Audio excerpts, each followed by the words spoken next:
नमस्कार साथियों, मैं कमलेश कुमार। आप देख रहे हैं एराइज क्लासेज का डिजिटल प्लेटफॉर्म। साथियों, हम लोग लास्ट क्लास में डिस्कस कर रहे थे कोलिगेटिव प्रॉपर्टी, अणु संख्यक गुणधर्मों के बारे में हम लोग चर्चा कर रहे थे। और कोलिगेटिव प्रॉपर्टी में हमने पहला अणु संख्यक गुणधर्म डिटेल से पढ़ा था। वाष्प दाब में जो अपेक्षिक अवनमन है उसको हमने डिटेल से पढ़ा था, उस पे न्यूमेरिकल क्वेश्चंस भी किए थे। आज एक और कोलिगेटिव प्रॉपर्टी अपन डिटेल में पढ़ने वाले हैं और वो है क्वथनांक में उन्नयन। क्लियर है ना? क्वथनांक में उन्नयन, जिसको साथियों मैं प्रदर्शित करूंगा डेल्टा टीबी के द्वारा। इसको हम लोग डिटेल में पढ़ने वाले हैं भाई। क्वथनांक में उन्नयन को डिटेल में पढ़ने वाले हैं। साथियों, सबसे पहले एक शब्द काम में ले रहा हूं मैं, क्वथनांक। इसका मतलब आपको पता होना चाहिए भाई। क्वथनांक होता क्या है? आपको पता है कि जब कोई द्रव्य को आप लोग गर्म करते हैं तो किस में परिवर्तित होता था? वाष्प में परिवर्तित होता है। जब द्रव्य भाप में परिवर्तित होना प्रारंभ होता है, जिस ताप पर प्रारंभ होता है वाष्प में परिवर्तित होना, उस ताप को क्या बोला जाता है? क्वथनांक कहा जाता है। कहने का मतलब यह है कि वह ताप जिस पर कोई द्रव्य पदार्थ गैस अवस्था में परिवर्तित होना प्रारंभ होता है, उस ताप को क्या बोला जाता है साथियों? क्वथनांक कहा जाता है। क्या मेरी बात आपके दिमाग में क्लियर? अरे इसका मतलब तो ये हुआ यार कि भाई ये द्रव्य पदार्थ क्लियर है और ये क्या है बेटा? गैस। तो ये दोनों जिस ताप पर साम्य स्थिति में है, क्लियर है क्या? ताप को थोड़ा सा बढ़ाने पर द्रव्य गैस में बदलना प्रारंभ हो जाए तो वो क्या कहलाएगा बेटा? क्वथनांक कहलाएगा। क्लियर है ना? या फिर आप लोग इस तरह से डिफाइन कर सकते हो, किसी विलयन का वह ताप है जिस पर उसका वाष्प दाब वायुमंडलीय दाब के बराबर हो जाता है या 1 एटीएम के बराबर हो जाता है। यानी क्वथनांक को इस तरह से, तकनीकी शब्दों में इस तरह से मैं लिख सकता हूं कि किसी विलयन का वह ताप, किसी विलयन का वह ताप, किसी विलयन का वह ताप जिस पर उसका वाष्प दाब, जिस पर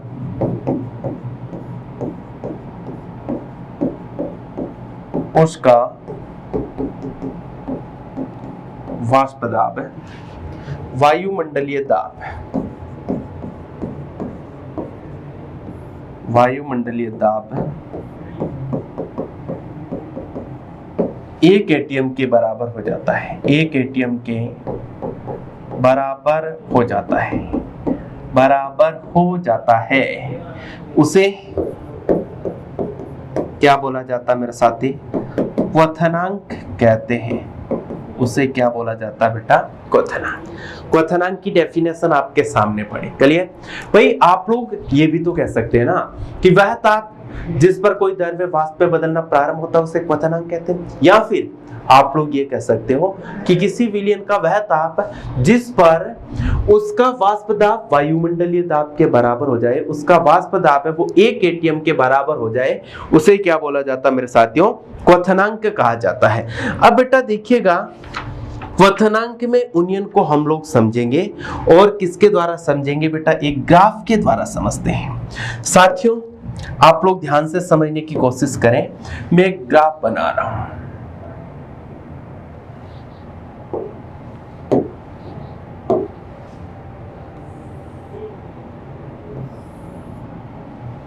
बेटा एक तरफ मैं लूंगा वाष्प दाब, y अक्ष पे मैं ले रहा हूं बेटा वाष्प दाब, और इस तरफ मैं ले रहा हूं बेटा ताप।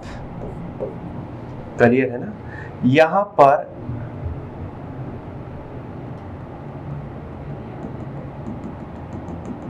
चाहे विलयन है चाहे विलायक है, इसका वाष्प दाब किसके बराबर हो जाता है बेटा? 1 एटीएम के बराबर हो जाता है। क्या मेरे साथियों ये बात आपके दिमाग में क्लियर है? क्लियर है ना? सुने बेटा, अब मैं क्या कर रहा हूं बेटा कि विलायक का वाष्प दाब विलयन के वाष्प दाब की तुलना में कम होता है या ज्यादा होता है? तो आपको पता है भाई, शुद्ध विलायक का वाष्प दाब विलयन की तुलना में क्या होता है? अधिक होता है। और विलयन का वाष्प दाब क्या होता है, कम होता है। मान लीजिए आपको पता है ये क्या है बेटा, मूल बिंदु है, यहाँ पर वाष्प दाब कितना है बेटा, 0 एटीएम है। बोलो कितना है, 0 एटीएम। यहां से मैं मान के चल रहा हूं विलायक का वाष्प दाब, अगर विलायक का इतना है तो विलयन का वाष्प दाब ऑब्वियसली बात है कि उससे क्या होगा बेटा, कम होगा। क्लियर है। अब बेटा मैं क्या करूंगा, जैसे जैसे विलयन का वाष्प दाब बड़ा होगा, टेम्परेचर बढ़ाऊंगा तो इसका वाष्प दाब बढ़ेगा, और जिस ताप पर वाष्प दाब बढ़ करके कितना हो जाए बेटा, 1 एटीएम के बराबर हो जाए। क्लियर है क्या, तो वो टेम्परेचर क्या कहलाएगा बेटा, विलायक का वो टेम्परेचर बेटा क्या कहलाएगा बेटा, विलायक का क्वथनांक कहलाएगा। और विलायक के क्वथनांक को मैं किसके द्वारा रिप्रेजेंट कर लूंगा बेटा, टीबी के द्वारा रिप्रेजेंट कर लूंगा। इस बिंदु को मैं क्या लिख देता हूं बेटा, बिंदु ए। यानी आप लोग ये कहोगे कि विलायक का ताप बढ़ाते हैं और बिंदु ए पर विलायक का वाष्प दाब 1 एटीएम के बराबर हो जाता है, तो इसके संगत जो ताप होगा वो क्या कहलाएगा मेरे साथी, विलायक का क्वथनांक कहलाएगा। उम्मीद करता हूं जो बात बताना चाह रहा हूं समझ में आई होगी। क्लियर है ना। अब बेटा विलायक से विलयन का वाष्प दाब क्या होता है बेटा, कम होता है। अगर मैं इसके वाष्प दाब को कितना करना चाहूं, 1 एटीएम करना चाहूं, तो ये मान लीजिए क्या है बेटा, बिंदु बी। क्या बिंदु बी पर विलयन का वाष्प दाब 1 एटीएम हो गया, नहीं हुआ यार। तो मुझे क्या करना पड़ेगा, टेम्परेचर को और बढ़ाना पड़ेगा। टेम्परेचर को बढ़ा करके मैं कहां तक लेके गया, बिंदु सी तक लेके गया। कहां तक लेके गया बेटा, बिंदु सी पर। और बिंदु सी पर विलयन का वाष्प दाब कितना हो गया साथियों, 1 एटीएम। बोलो कितना हो गया, 1 एटीएम। तो इसके संगत जो टेम्परेचर है, इसके संगत जो टेम्परेचर है उसको मैं किसके द्वारा लिखूंगा बेटा, टी के द्वारा लिखूंगा। और ये टी क्या हो जाएगा बेटा, विलयन का क्वथनांक हो जाएगा। साथियों बताओ भाई, विलयन का क्वथनांक इतना है, विलायक का क्वथनांक इतना है, तो बताओ बेटा क्वथनांक ज्यादा किसका, क्वथनांक बढ़ किसका रहा, विलयन का। अरे हाँ या ना, विलयन का क्वथनांक ज्यादा है। इसका मतलब क्या हो रहा है बेटा, क्वथनांक में उन्नयन हो रहा है। इसका मतलब क्या हो रहा है बेटा, क्वथनांक में उन्नयन हो रहा है। तो यहां पर मैं लिखूंगा बेटा क्या, ये पूरे ग्राफ को पहले समझते हैं। क्लियर है क्या। बिंदु ए पर बेटा, यहां पर मैं लिख रहा हूं कुछ बातें, आप लोग समझने की कोशिश करें। बिंदु ए पर विलायक का वाष्प दाब है, विलायक का वाष्प दाब 1 एटीएम होता है। विलायक का वाष्प दाब 1 एटीएम होता है। इसके संगत ताप को विलायक का क्वथनांक टीबी कहा जाता है। विलायक का क्वथनांक टीबी कहा जाता है। क्लियर है क्या। बिंदु बी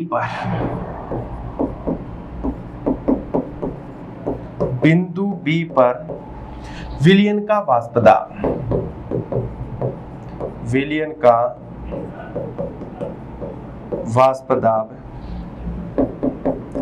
1 एटीएम नहीं है, अतः ताप को बढ़ाना पड़ेगा। क्लियर है क्या। बिंदु सी पर विलयन का वाष्प दाब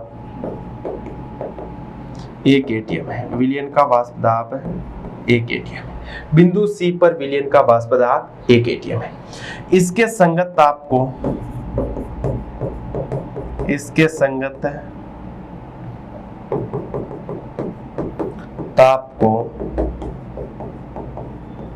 विलयन का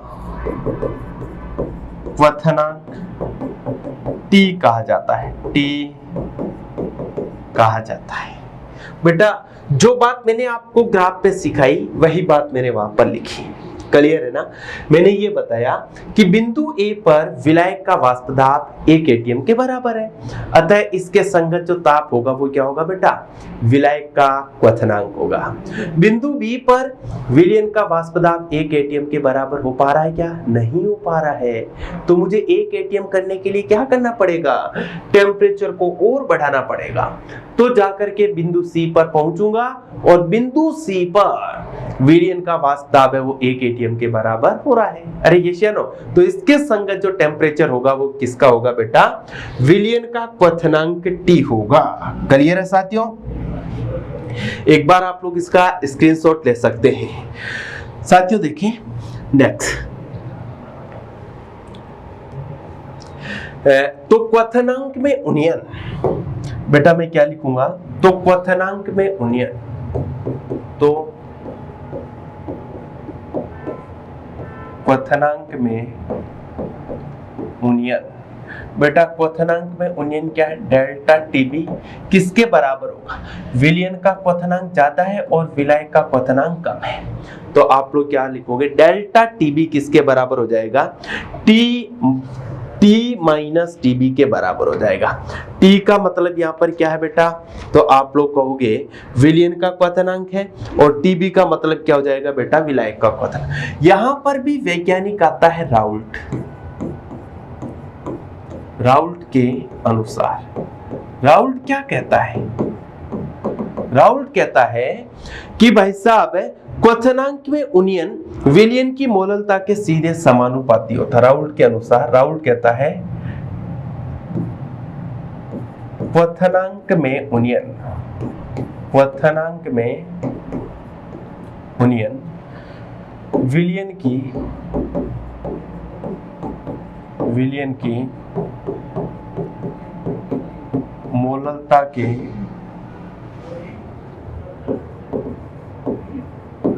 सीधे समानुपाती होता है, मोललता के सीधे समानुपाती होता है।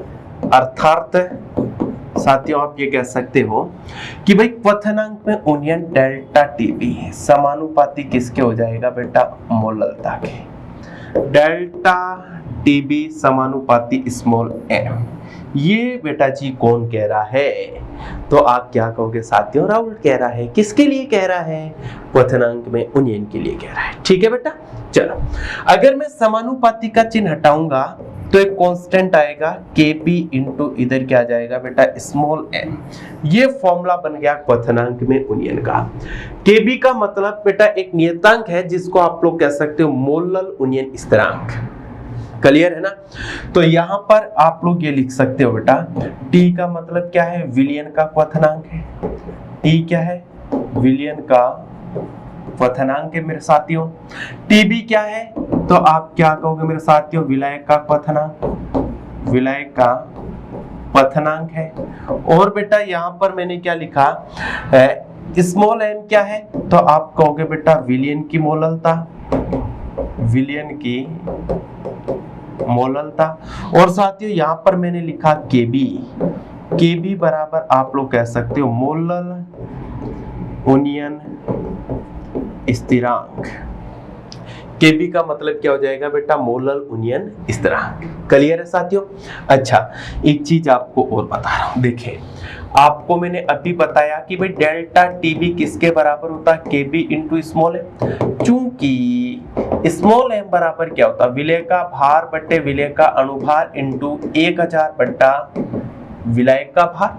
तो यहाँ पर फॉर्मूला क्या बन जाएगा, डेल्टा टीबी बराबर Kb इंटू WA बट्टा MA इंटू 1000 बट्टा इधर क्या लिखोगे मेरे साथी, WB।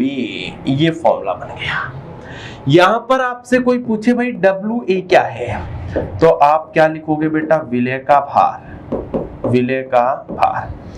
MA क्या है, तो आप क्या बताओगे मेरे साथी, विलय का अणुभार। बोलो क्या बताओगे, विलय का अणुभार। WB क्या है, तो आप क्या बताओगे मेरे साथियों, विलायक का भार, विलायक का भार।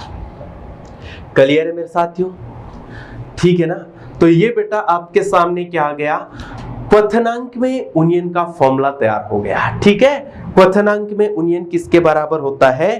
तो आपको मैंने बता दिया कि भाई डेल्टा टीबी केबी इंटू स्मॉल एम के बराबर होता है और स्मॉल एम का फॉर्मूला ये होता है। ठीक है, चलो अब यहां पर बेटा केबी है और केबी का मतलब क्या होता है? मोलल उन्नयन स्थिरांक। साथियों यहां पर एक शब्द काम में क्या लिया गया? मोलल उन्नयन स्थिरांक। केबी, केबी को आप लोग क्या कह सकते हो? मोलल उन्नयन स्थिरांक। क्या कह सकते हो बेटा? मोलल उन्नयन स्थिरांक। साथियों यहां पर डेल्टा टीबी किसके बराबर होगा? केबी इंटू स्मॉल एम के बराबर होगा। बोलो यस या नो? तो यहां से अगर केबी बराबर चाहिए तो क्या लिखोगे? Delta TB by small m. Clear है ना? अगर किसी विलयन, चूंकि स्मॉल एम बराबर 1 मोल पर किलोग्राम है, तो बताओ बेटा केबी बराबर क्या हो जाएगा? डेल्टा टीबी बट्टा 1 बराबर आप लोग क्या कह सकते हो? Delta TB. यानी इसका क्या मतलब निकला? इसका मतलब तो यही निकला ना कि भाई साहब जब किसी विलयन की सांद्रता 1 मोल पर किलोग्राम है तो उस समय क्वथनांक में उन्नयन ही क्या कहलाता है बेटा? मोलल उन्नयन स्थिरांक कहलाता है। तो मैं इसका मतलब क्या लिख सकता हूं बेटा? जब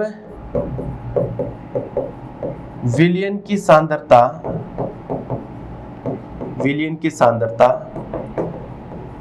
1 मोल प्रति किलोग्राम है तो क्वथनांक में उन्नयन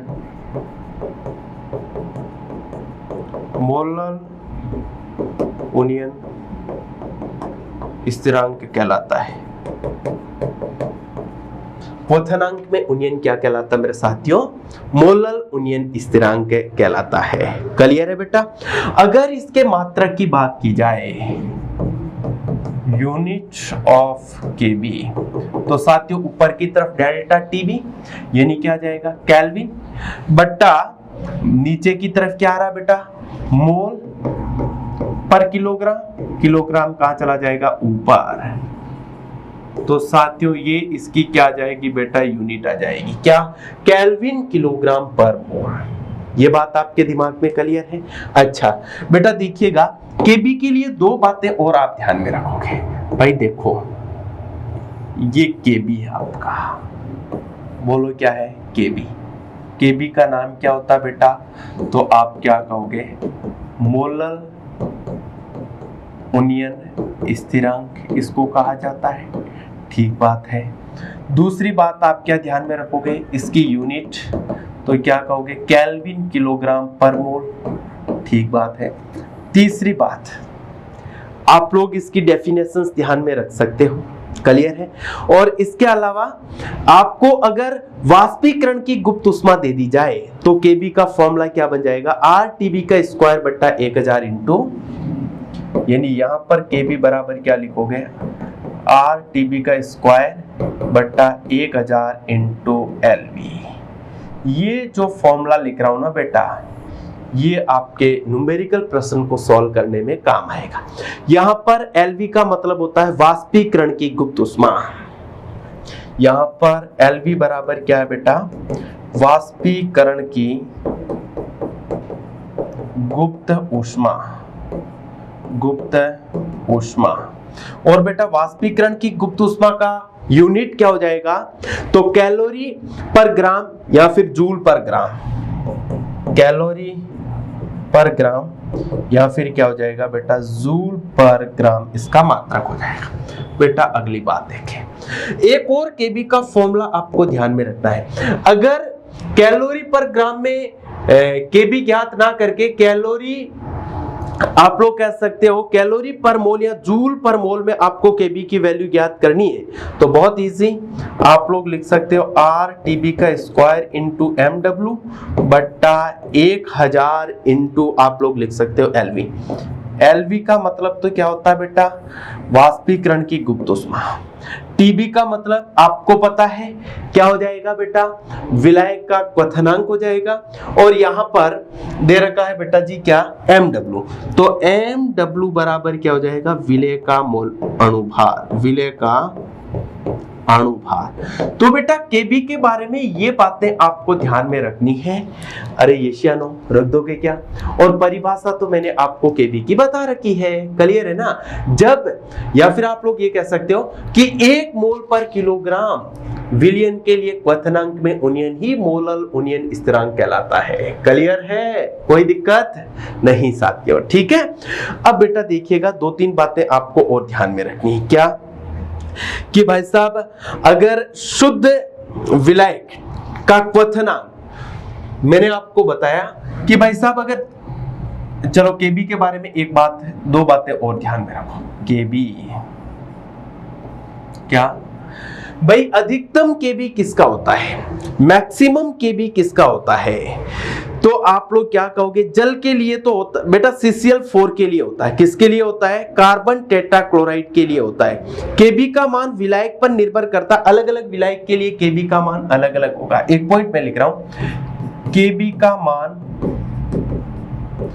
विलायक पर निर्भर करता है, विलायक पर निर्भर करता है। यानी आप ये कहोगे अलग अलग विलायक के लिए, अलग अलग विलायक के लिए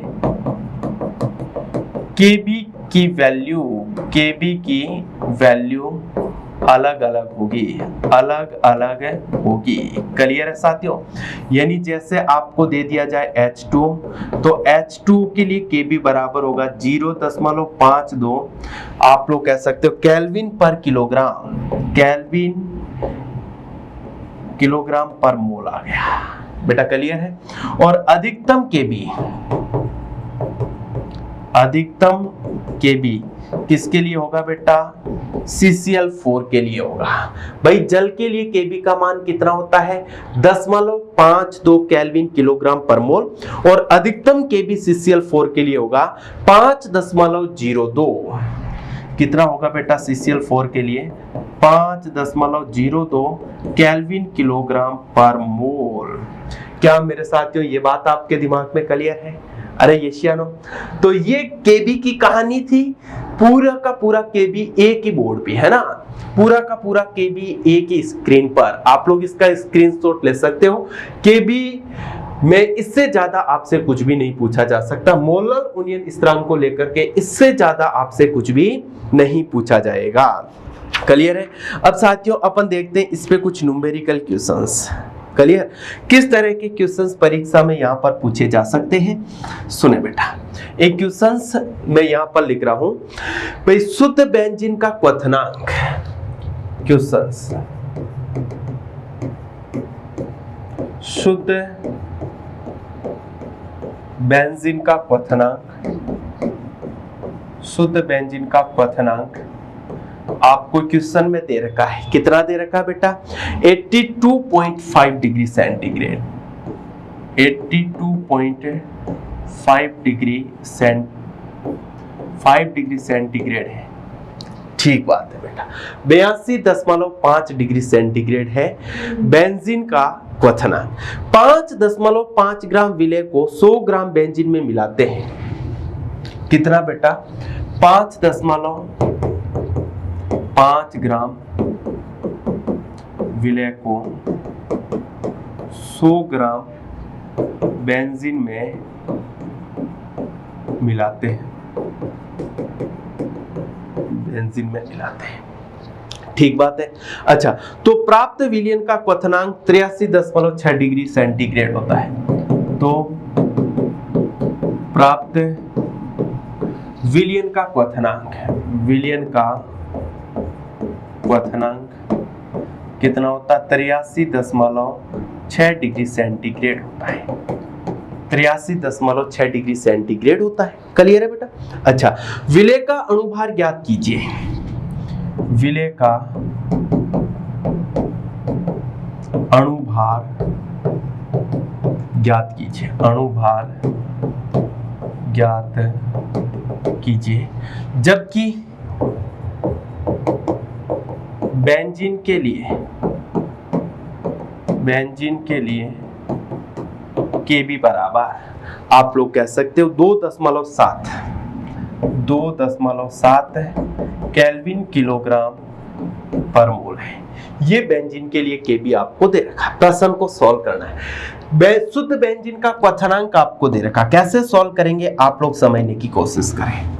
क्वेश्चंस को अपन सॉल्व कर रहे हैं, आप लोग समझने की कोशिश करें। बेटा आपको दे क्या रखा है? आपको दे रखा है कि भाई साहब डेल्टा टीबी बराबर 82.5 डिग्री सेंटीग्रेड। टी बराबर प्राप्त विलयन का क्वथनांक कितना दे रखा है? 83.6 डिग्री सेंटीग्रेड। क्लियर है? अब आपसे पूछा गया है क्या, एम ए क्या होगा? आप लोगों को पता है डेल्टा टीबी किसके बराबर होता है? केबी इंटू डब्ल्यू ए बट्टा एम ए इंटू 1000 बट्टा डब्ल्यू बी के बराबर। साथियों ये क्वथनांक पे यूनियन का फॉर्मूला है या नहीं? तो अब आप लोग करोगे क्या, देखें बेटा, अब आप लोगों को इस तरह से करना है, समझने की कोशिश करें। आप लोग इस तरह से करोगे कि भाई साहब देखिएगा डेल्टा टीबी की वैल्यू क्या आएगी। यहां देखें, डेल्टा टीबी बराबर टी माइनस टीबी यानी 83.6 माइनस 82.5 सॉल्व करोगे 1.1 डिग्री सेंटीग्रेड। क्या मेरी बात आपको समझ में आई या नहीं आई? उम्मीद करता हूं आपको समझ में आ गई होगी। अब आप लोग क्या लिखोगे बेटा, डेल्टा टीबी 1.1 इक्वल टू केबी 2.7 दे रखा, डब्ल्यू ए प्रश्न में दे रखा 5.5 ग्राम, यहाँ पर लिखोगे 5.5। एम ए आपको याद करना है 1000 बट्टा कितने ग्राम बेंजीन में घोला जा रहा है? 100 ग्राम बेंजीन में। 2 जीरो से आप लोग क्या करोगे बेटा, 2 जीरो को मार दोगे। क्लियर है? यहाँ दशमलव हटाओगे, ये दशमलव हटाओगे, 11 का भाग इसमें कितनी बार जाएगा? 5 बार। तो 1 बराबर 2.7 इंटू 50 बट्टा इधर क्या बचेगा बेटा, एम ए बचेगा।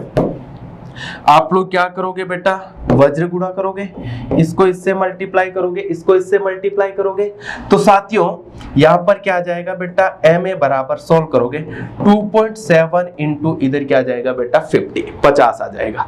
अगर इस पूरे को सॉल्व करोगे तो आपको मिलेगा 135, यानी यहां पर एम ए बराबर इसको इससे मल्टीप्लाई करोगे तो 135 आपको अनुभार प्राप्त होगा। तो इस तरह से आपको न्यूमेरिकल क्वेश्चंस क्वथनांक में यूनियन से लेकर के दिए जा सकते हैं। उम्मीद करता हूं साथियों आपको ये बात समझ में आई होगी। क्लियर है क्या? जो मैं पढ़ा रहा हूं साथियों वो आपको समझ में आ रहा होगा, है ना? साथियों आप लोग लगातार इस चैनल पे बने रहे, आपको पूरी केमिस्ट्री इसी चैनल पे मिलने वाली है और वो भी एकदम फ्री। तो साथियों आप लोग लगातार बने हुए रहें। आज के लिए इतना ही, बाकी का अपन अगली क्लास में डिस्कस करेंगे।